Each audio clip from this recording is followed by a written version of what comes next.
video because we are on our first road trip with the new baby, Rain. And we're actually going to Plant City. I recorded a video with us going to Plant City before. It was like a year or so ago, or 2 years ago. And this time we're going to Plant City for my husband's family. We're going to a funeral for my husband's uncle. So I just decided to do some recording this weekend. And here's my mom. She's doing the driving. And hubby and Ray. He's trying to put her to sleep before he gets her back in that seat. And my oldest, Rashad. Shadi. Hi. I'm gonna eat your vegetables and be good in the car. Okay. He said eat your vegetables and be good in the car and be safe. And put in your seatbelt when you're in the car. Just like you need to right now. Thank ya. Yeah, 3.5. Well, what my mom driving for. Shadi, we're not getting on the train no more. I told him that. So who won? Who won? Son's gonna be hungry. As soon as I get my grandma's, I'm black. Fix me up some crabs. I'm serious. I'm telling you, fix me up some crabs. Mama get me A long stretch of road All I know, y'all better tell me with no scenery. If I get a ticket, y'all pay for this ticket. You heard my mom? Cause now the trucks, they're moving slower than me. No, he not. That's the same one who's looking at you crazy. Daddy. Okay, we're just leaving the services for my husband's uncle who passed away, which is the reason we took the road trip up here. And on the video before, I forgot to mention that even though he was my husband's uncle, he was also the first pastor to minister to us and to counsel us before we even got married. Sometimes people don't even know the impact they have on anyone, even with any little word that they say.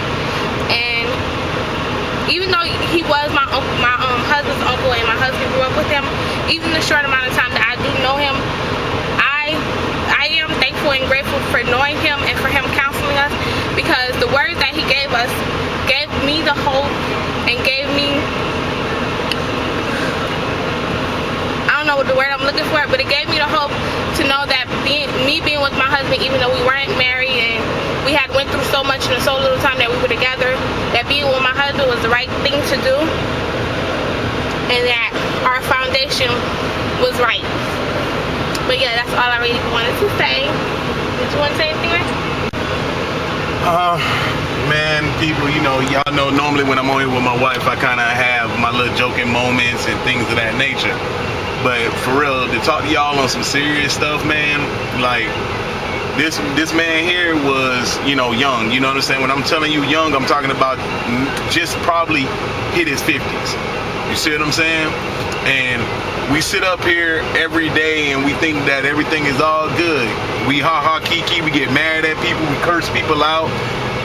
We spend a lot of time on a lot of negativity. You know what I'm saying? I guarantee if you made a list for 1 week, just 1 week, whether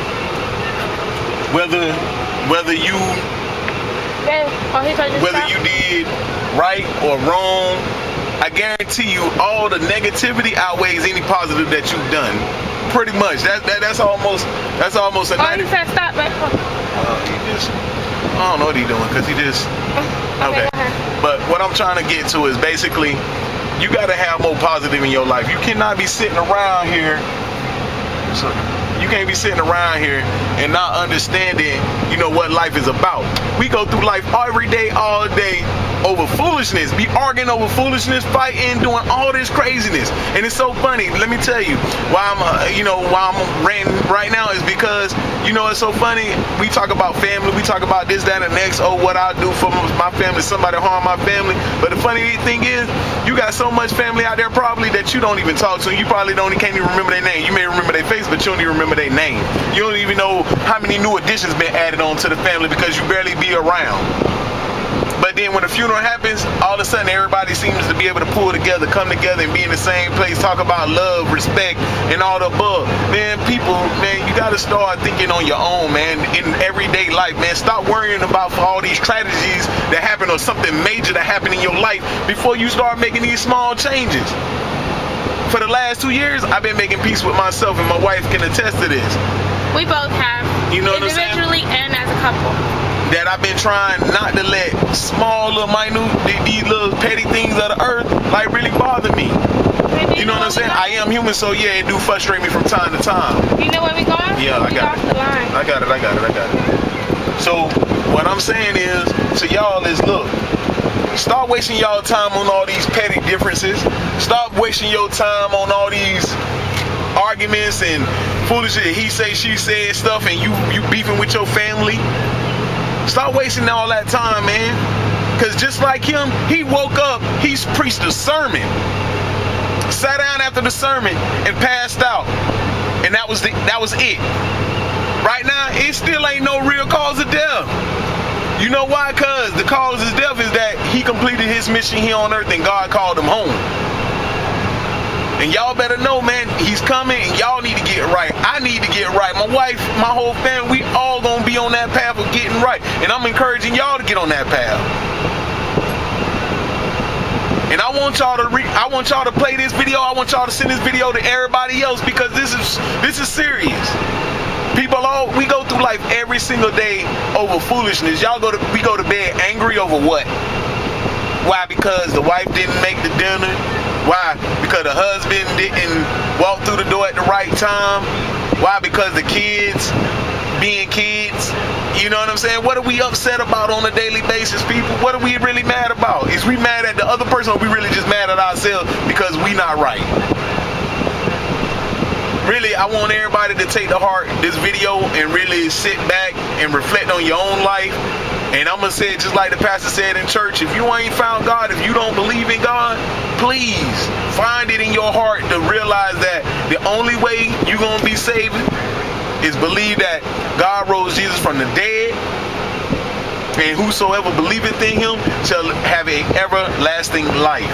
And you need to understand this, people. This ain't no joke no more, man. And this just bringing real close home to me because it happened in my family. But this happened in everybody's family at least once a day. Probably 10 times more than that. But I'm just telling y'all, man, please think about it. Think about it. Talk to your significant other. Start getting your family right. Start at home first and then expand out to the extended family. But please get yourself right. I can't even express no more. I'm lost for words right now. But please, focus on the positive. Get rid of all the rest of that mess. Get rid of it. Alright, y'all. I also wanted to add that I feel it's important to live a purpose-driven life. And I pray every morning when I get up with my son, I pray that God show my children their purpose in life that God has shown me, and that my children, walk on that path of their purpose. And you never know, like, anytime you have a nagging feeling to say something or to do something for someone and you brush it off, you never know what kind of an impact that could make on someone. So whenever you have that nagging feeling, some people call it intuition, I call it God, I call it God's voice. When you have that nagging feeling to say something or to do something, act on it. Because you never know what kind of an impact it will make. But yeah, until next part of the video,